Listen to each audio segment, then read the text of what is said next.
Good morning, students. Today we are starting with formulating a test plan.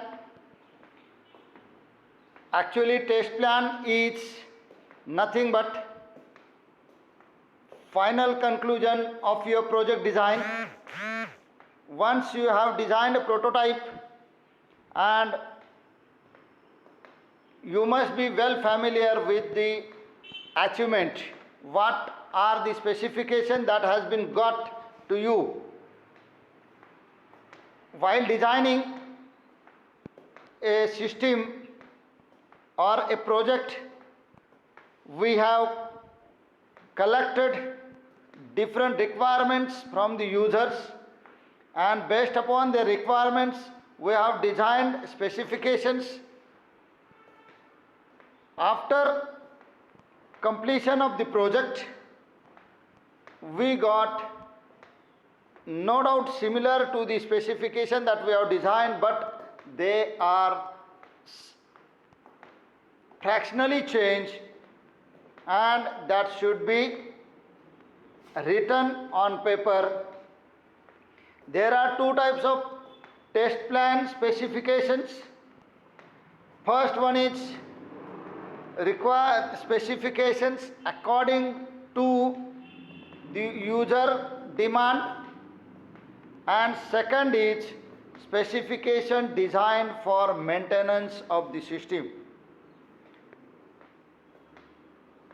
Test specification is basic, that is used during the design phase, which will help to build the product test strategy.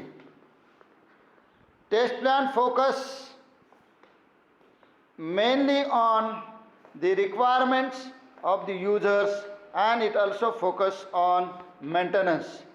A following example will give you how specifications are written for the maintenance.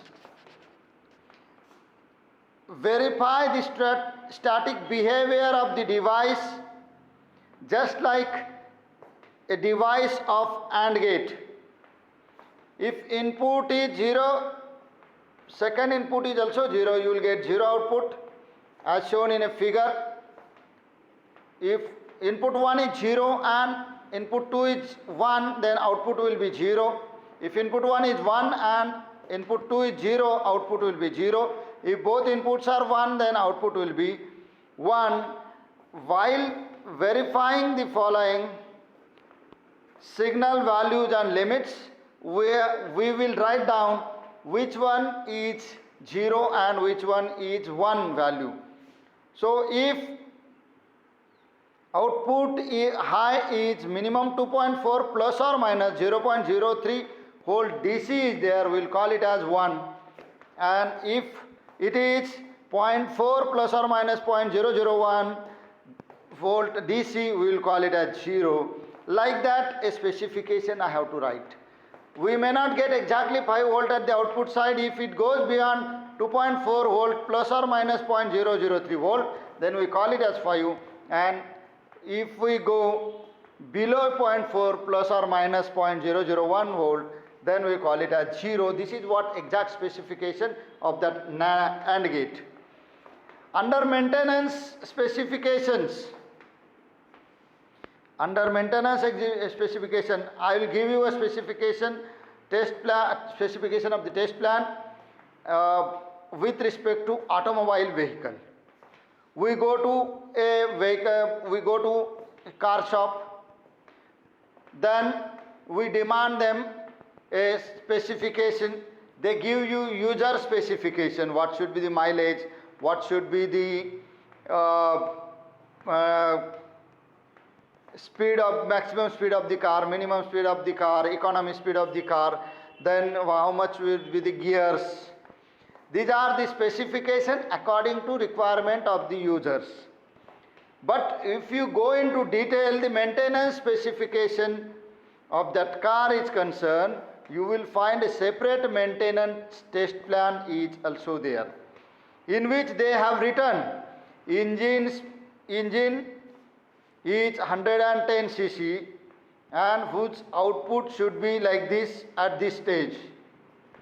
Indicators, if it is a electrical specification, indicators output will be say 0.5 volt and 1 ampere like this.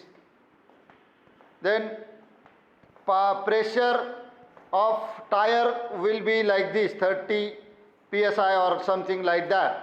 These are the specifications for maintenance of the vehicle.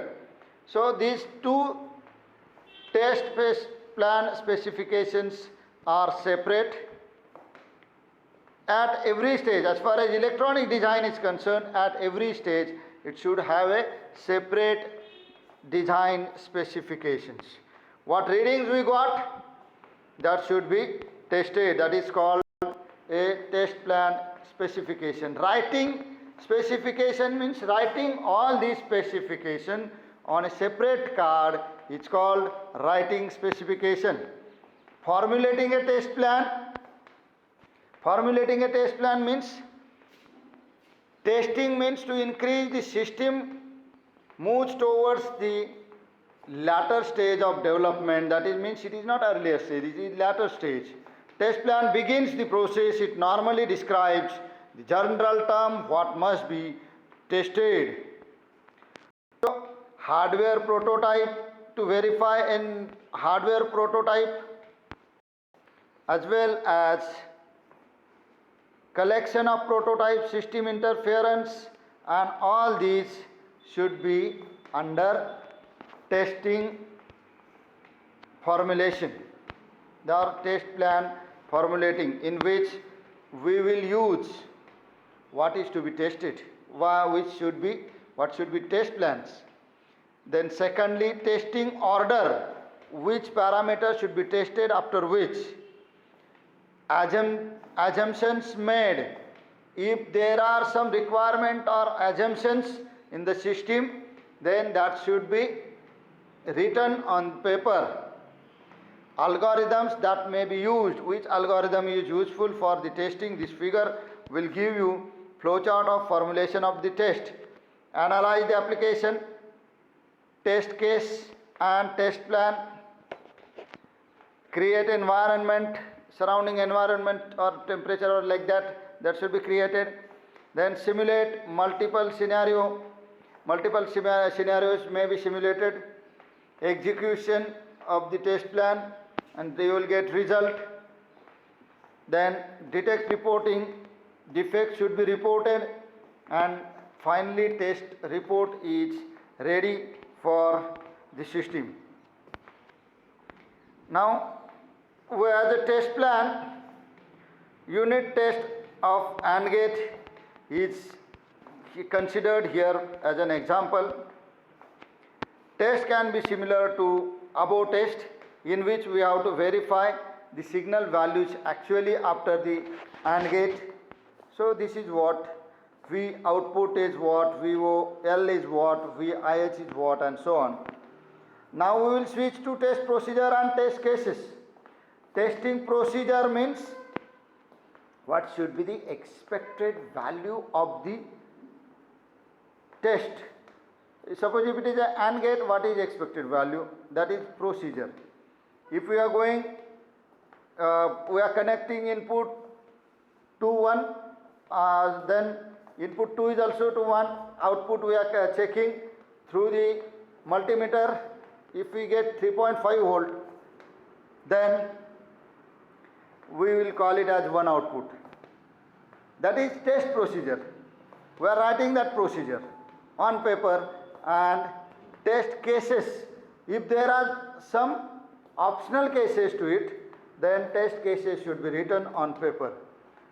I'll just read for your understanding purpose. Test procedure and test cases indicates how the test plan and specifications are to be implemented. Means actually we will write down how test should be conducted on that particular product, and according to that procedure, what should be the output and what should be the cases. If optional cases are there, in certain scenario you may not get correct output, and that is a optional case. We can write it in a test plan. During the you have a driver manual, and the driver manual says everything. Tire pressure should be like this, don't start without pressing, don't start without pressing a clutch, gear should be at the neutral.